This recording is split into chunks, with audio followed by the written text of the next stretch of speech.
Hello and welcome to Good Morning KU. I'm Nick Siegel, and this is my buddy Dean. Not Dean. This is Darby Hayes. Darby.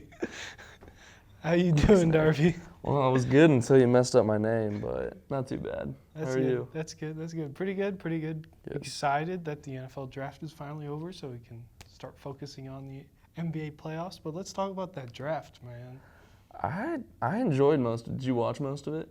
No, so I'm one of the guys where it's like, You just check it. yeah, just check and see Yeah. what's popping, you know. I had fun watching it. Kyler going first overall. Some of our friends here, they went to high school with Kyler. Like, we were freshmen and he was a senior, and they were all like really excited that he went number 1 overall. That's cool, man. That's cool, man. Yeah.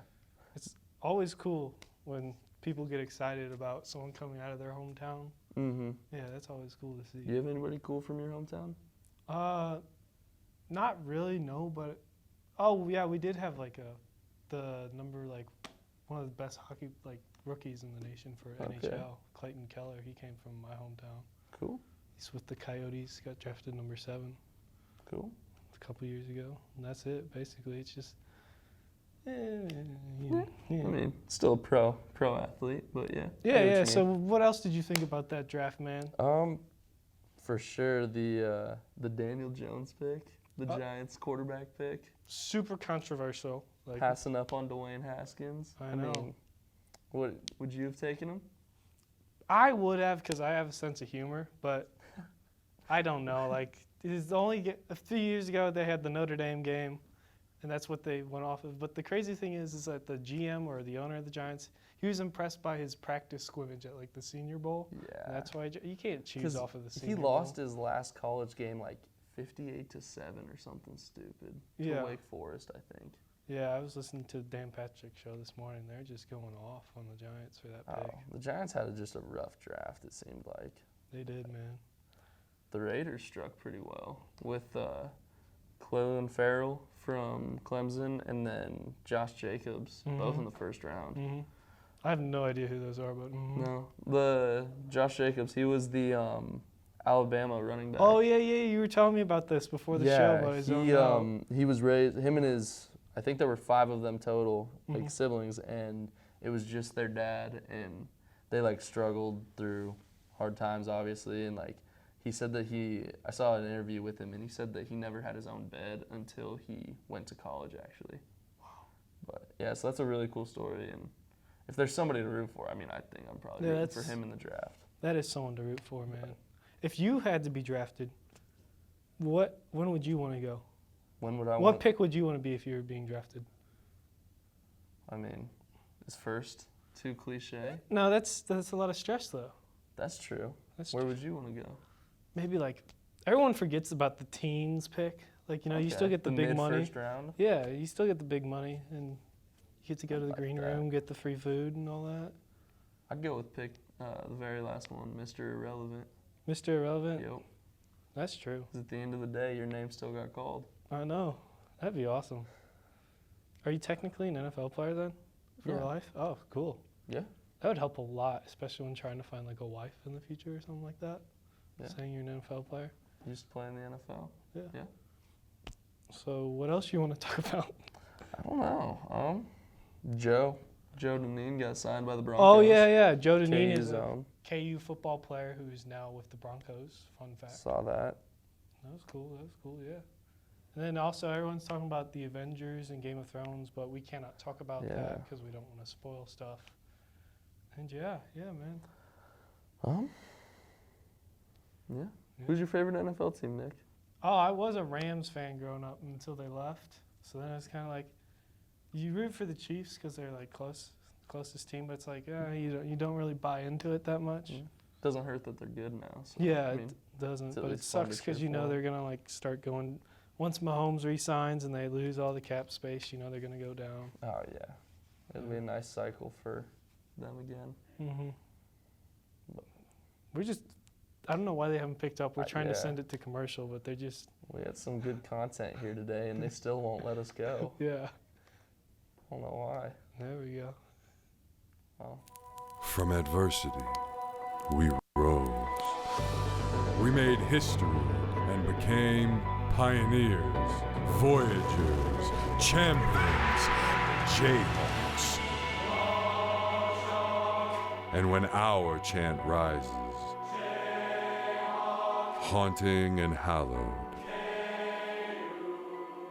Jayhawks are telling the world what's near. Victory. Hello and welcome back.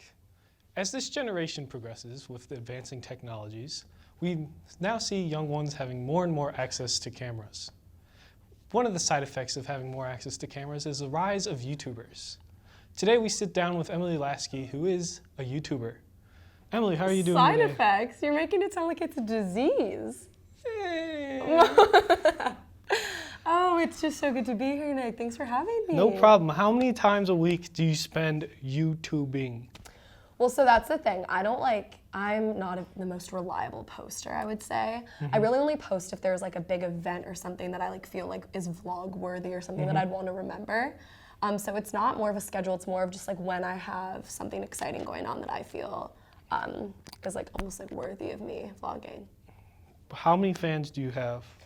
Literally today, I think I just hit like 1,230, like a few minutes before the show. I That's checked. an even number. That's Yeah, good. I know. That's why I loved it. I like checked like right before the show, and it was like a nice, clean, even number. Because I That's it. posted a new video yesterday, so it's been climbing in the past couple hours. What do your grandparents think of the fact that you're a YouTuber? They straight up don't understand it. They like to like watch the videos because they're like, "That's you," and they like think it's like funny. But I don't think that they like grasp the concept that like other people watch it and that it's like kind of a thing. At least in my hometown, it's kind of like a thing, I guess. Have you ever felt that your videos have caused controversy at all? I wouldn't say they're like super controversial because it's pretty much like just my life. However, so I posted a video yesterday, but my last video before then was I did a day in my life as like a KU student. And I just vlogged my life, and I got a bunch of like hate comments on it from people saying that like I wasn't appreciative of my education or like hating on kids from KU. Like that was like the most hate I've ever gotten. I think that's the closest I've ever been to a controversy is people just Really? being mad, yeah. So what is the reason behind the vlog? Like why did you think I need to do a vlog? So I started vlogging it's like 2.5 years ago, I think. And I started doing it because I was like really obsessed with like memories and like taking pictures and stuff like that. And so I was like, how cool would it be if like I had my junior and senior year like on video so me and my friends could watch them. And I never thought that like anyone else besides just me and my friends and like my parents would watch them.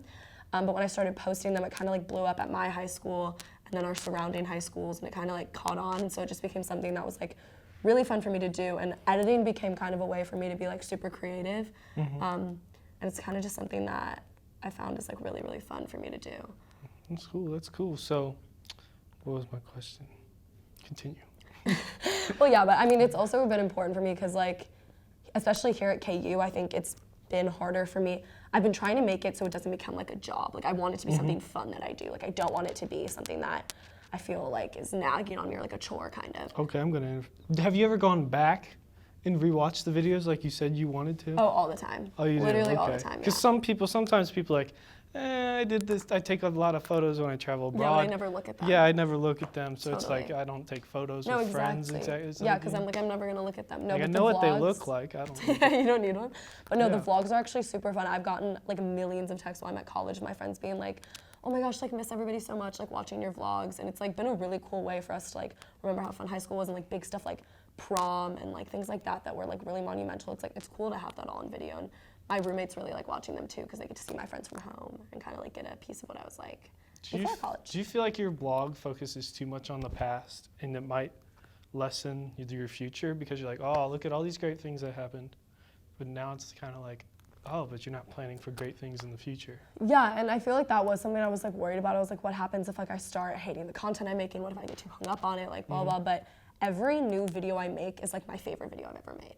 And so I feel like as long as I stay on that trend where like every piece of content I'm putting out is like what I feel is better than the last, I'm still like focusing on the future and not too hung up. Because now I go back and watch my old videos and I'm like, those are garbage. Like my editing was bad, I talked weird. Like it's cool to watch how like not only like the memories but also how I've grown as like a content creator and how it's changed. All right, that sounds good. So we are going to throw it to the news, and then we got the weather for you. It's kind of depressing today, but Adrian will hopefully keep our hopes up. Stay tuned. In 2018, 22 billion water bottles ended up in a landfill. A smart way to prevent waste is by using a reusable water bottle. A reusable water bottle is an easy way to have water without using plastic. A reusable water bottle is an alternative with many benefits. Some benefits include saving money, durability, and helping the environment. Staying hydrated is important, so you might as well save the environment and your pocket while doing so. Welcome back. I'm Yuqing.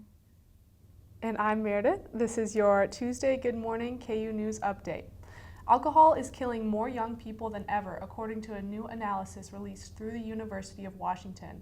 Binge drinking is sending more young people than ever to the emergency room. According to the analysis, the leading symptoms of these deaths and hospital visits are brain hemorrhages and heart failure from excessive alcohol use. It was both the best day and the worst day of his life. On Saturday, the New York Giants drafted Washburn's Corey Ballentine in the 6th round of the NFL draft later that night. Ballentine and teammate Dwayne Simmons were shot while out celebrating in Topeka. Ballentine is expected to make a full recovery, but his best friend was not so lucky.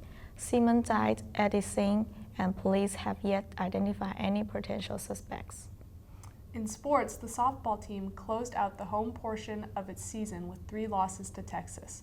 After getting shut out 3-0 in Game 1 and falling 10-1 in Game 2, KU showed a little more fight on Sunday but fell just short, losing 4-2 on Senior Day. The Jayhawks are just 15-32 overall and 3-10 in the Big 12, but with at least one win at Iowa State next weekend, the team should qualify for the conference tournament. The baseball team took 2 out of 3 at Furman this week, outscoring the Paladins 26-11. The Jayhawks are now 22-20 overall and will play at the Air Force Academy on Tuesday and Wednesday this week before a weekend series at home against Texas. Saturday's game on May the 4th will be the Star Wars Day, with first pitch scheduled for 2 a.m. Kansas senior Joe Deneen went undrafted but quickly signed a free agent contract with the Denver Broncos. Deneen led the NCAA in solo tackles per game for each of the past 2 seasons. He was injured during his workout on Pro Day, which might have lowered his ranking. He will report to the Broncos minicamp on May 9th, where he will join another former Jayhawk, Chris Harris Jr., on the roster for the Broncos. A former Lawrence High football star also signed with NFL team as an undrafted free agent. Amani Bledsoe, a defense end who played at Oklahoma, signed with the Tennessee Titans after the NFL draft this past weekend. Bledsoe's signing marks the first time in 20 years that the Lawrence High graduate has signed with an NFL team. The NCAA revealed the bracket for the Women's Tennis Championship last night, and the KU women held a watch party at the Tennis Center. The Summit League for the 6th straight season by defeating Omaha over the weekend. Pioneers earn a trip to Lawrence, Kansas to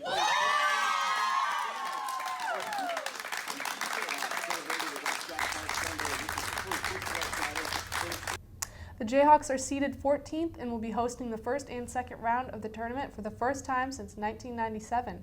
Florida, Boston College, and Denver will make their way to the Jayhawk Tennis Center this weekend, where KU will face off against Denver on Friday at 1 p.m. The only other women's team from the Big 12 is 9th-seeded Texas, whom KU beat for the conference championship. And that will wrap up our news update for today. Please keep watching, and after the break, Adrian will be back to tell us how much more rain to expect this week. For students searching for a way to stay active in an outdoorsy way, the City of Lawrence has bike trails running in every direction, and with the new bike share program, we can stay in shape as we tour the sights of our beautiful city. Clinton Lake is only a short 30-minute bike ride away from Daisy Hill and has the most incredible sunset location in all of Lawrence. Walking campus may give you the KU calves, but biking can give you the KU thighs. Bike Lawrence today. Hello and welcome back to Good Morning KU. I'm Adrian Campa here with your weather forecast. Now taking a look at current weather, we have a temperature right now of 57 degrees with some pretty heavy thunderstorms out right now. And we have a northeast wind at 5 miles per hour. Now looking into this evening from 6 to 9 p.m., those thunderstorms should be sticking around. And our temperature is only getting to around 57 degrees at 9 p.m. And again, some pretty heavy thunderstorms, some of which could be severe. Now looking into tomorrow, we'll have a high temperature of 68 degrees. We'll start the day off pretty cloudy, but then in the afternoon we'll have those evening thunderstorms. Not expecting any severe weather for tomorrow evening, but there is a 90% chance of precipitation. So we could have some pretty heavy thunderstorms again tomorrow evening, but the main threats with those will be small hail and maybe a little bit of gusty winds. Now here's a look at our current radar, and I'll step off. And the little Jayhawk right here is representing Lawrence, and we can see that we are experiencing those thunderstorms right now, but to our west, over here near Great Bend and west of Wichita, this is the second round of storms that will be making its way to Lawrence. These are the storms that we have to watch out for this afternoon because those are the storms that are going to pose a severe threat for us. Now the severe threat I was talking about, from right here we can see that we are in a slight risk of severe thunderstorms, and our main threats with these will be hail to the size of golf balls potentially, and wind gusts up to 70 miles per hour. So we could see some damaging hail and some damaging winds with that second round of storms that are moving this way. Now looking at our extended forecast, really it's just a lot of rain and thunderstorms. From today through Thursday, we're going to be pretty wet, but we'll start to dry off Thursday evening and dry out for Friday and Saturday before more thunderstorms make their way into Sunday. And again Monday, and also next week's looking pretty stormy. And again next week we'll have to watch out for those threats of some storms because it is May, and May is our peak severe season. So if you're liking these thunderstorms, they're going to be sticking around for a while, so get used to it. But that is all we have for you today, so thanks for watching Good Morning KU, and we'll see you next week for our last show.